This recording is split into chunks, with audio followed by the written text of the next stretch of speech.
a big game tonight, really, it has to be said. Not in terms of points and us dropping down the league if we lose, but I think in terms of harvesting a few points before some important players go off and play in the African Cup of Nations. It's going to be quite important there. I think, like many others, I'm a little bit worried that when Kudus goes, and slightly concerned about how we're going to play, what we're going to do.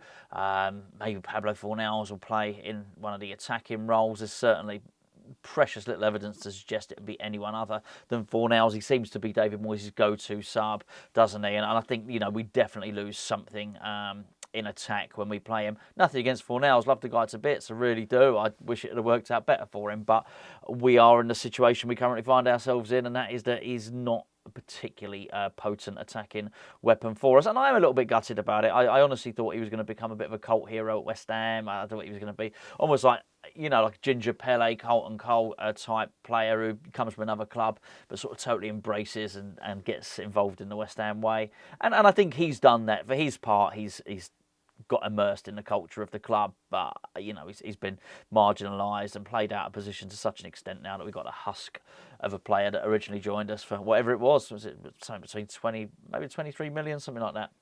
So I'm thinking tonight's a really, really important game, but also to give Arsenal a bloody nose, really. Not that the title race has any massive impact on West Ham, but it'd be nice to have bragging rights. It is a derby. Be nice to, show Declan Rice that we're doing okay without him as well. And I think just to get us up and really in contention with some of those, just some of the teams that are above us. Obviously, we can leapfrog Manchester United, which would be really, really good, and put a little bit of daylight between, some of the clubs, maybe like Wolves, who are starting to play a little bit better. Obviously now, Bournemouth are starting to chomp at the bit a little bit. It'd be nice if we were in the sort of breakaway pack for the European position. So yeah, important game tonight. I think a lot's been made of some Arsenal injury crisis, let's put it that way.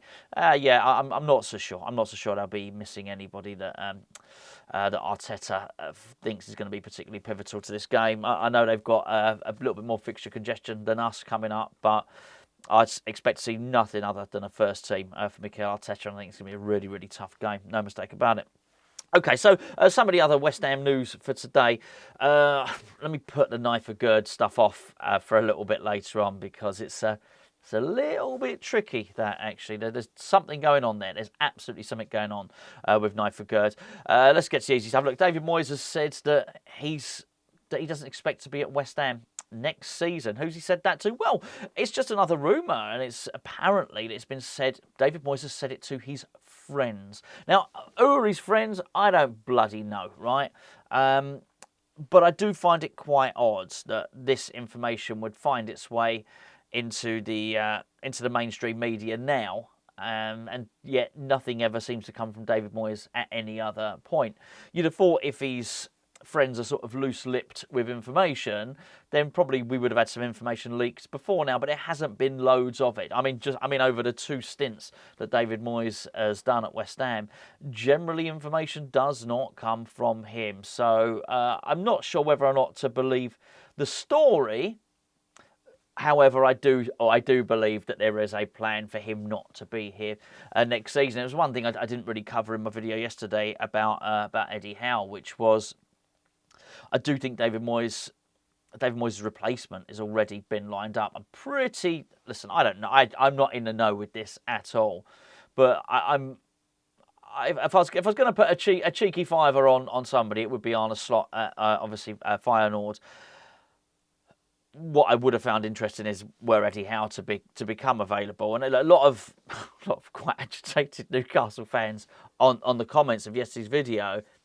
It was something I heard on the radio. It was something that was doing the rounds on a couple of the websites. It certainly wasn't me suggesting that they seemed very offended that Newcastle might get rid of Eddie Howe. But hey, that's what I heard. I heard that Eddie Howe, his replacement, had been lined up for January, irrespective of anything else. And look, you can't have it both ways, right? You can't have this ultra ambitious club and then not have it questioned by the mainstream media when the manager goes on a losing run. But for the record, I thought Eddie Howe's done a really good job at Newcastle, and to be without Tonyali and Harvey Barnes and all that sort of thing, I think he probably deserves a little bit more leeway than he has rumoured to be getting. But I think on that, I just wonder if it would sway the West Ham board with their choice of next manager. Now, it's not 100% nailed on. It may well be that David Moyes does really, really well this season. I mean, this could be interesting. If David Moyes thinks that he's leaving, and he has mentioned it to friends and whatnot, and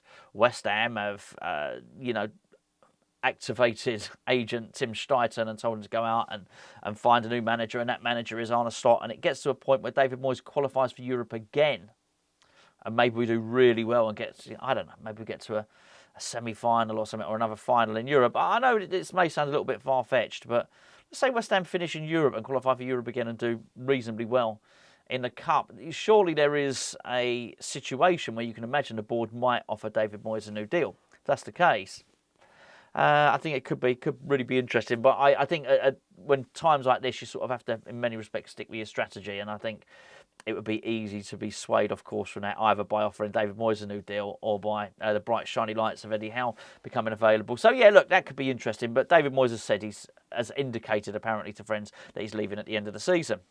Someone else who could be leaving, let's deal with Nayef Aguerd now, because, what can I say? How can I put it?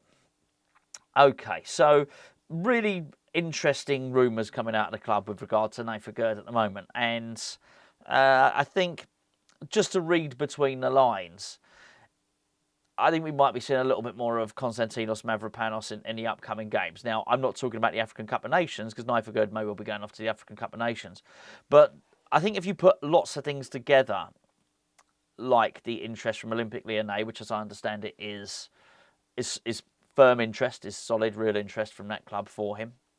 If you put it together with the fact that he may be ready to play football, but quite possibly might not be available. So I'm speaking cryptically here, and I'm doing it on purpose.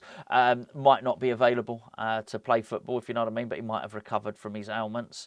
And if you look at the fact that he actually has the African Cup of Nations coming up, then it could be really an interesting time for Nayef Aguerd. It would not surprise me at all. Actually, both things wouldn't surprise me. It wouldn't surprise me if a lot of these rumours are absolute rubbish, but it also wouldn't surprise me if you had a situation where Konstantinos Mavropanos and Kurt Zouma would start pairing for the Arsenal game. I think, Nayef Aguerd needs to probably show a little bit of commitment to the club at the moment, and certainly not demonstrate that he's prioritising the African Cup of Nations more than West Ham, which is, maybe something that's been suggested in some quarters. Let's put it that way.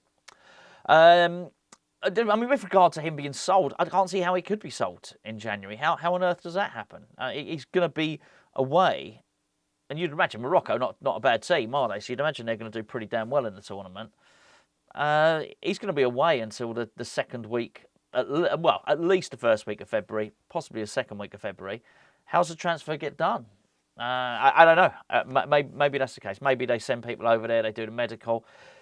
I wouldn't be massively surprised if something happens, but I think it's going to be very, very hard to do a transfer for Nayef Aguerd. I think probably the best thing for all concerned is if he plays a couple of games before he goes to the African Cup of Nations, plays well at the African Cup of Nations, comes back to West Ham. But I think it could well be Mavropanos' time to shine, and it could make things very, very interesting with Thilo Kehrer as well, because maybe it would have been good if he'd had a few more games, because Kurt Zouma can't play twice a week anyway. So we're in to a bit of an interesting little period with West Ham in terms of central defence. So sort of watch this space on that one, really. Finally, Darmesh Sheth, the obviously Sky Sports news reporter, he's said that West Ham are prioritising a striker, and good. Don't mind hearing that at all. That's obviously in complete contrast to what the club have been saying, which we're not prioritising a striker anymore. You're going to be getting good information, you're going to be getting misinformation on this sort of stuff. Truth of the matter is, I really don't know at all. I know what the club are saying. Darmesh is saying something absolutely different. And so it will be interesting to see. But what is clear is, and what the club have been very, very clear on with the messaging that they've been leaking, has been that they are going to look to prioritise over the next 2 windows. They are going to prioritise homegrown players, British players. So, but there's quite a few of those who maybe on the surface of it are not English per se, but they've maybe come through academies here and And so they actually do qualify. So going to be very, very interesting to see what happens there. But yes, as I say, there, Darmesh Sheth, strikers a priority. Aguerd leaving, quite possibly so. David Moyes says he's leaving at the end of the season, and Arsenal have a bit of an injury crisis, which perhaps is not quite so much of an injury crisis. Anyway, weird kickoff tonight. I think it's 8:15. Double check. Don't just take my word for it. I think it's 8:15. If that is the case, then, well, myself and Jer will see you an hour and 5 minutes before kickoff anyway. We'll have the lineups, we'll have all the team lineups, have everything you need to know. Myself and Jer will talk you through everything that's going on in the team lineups.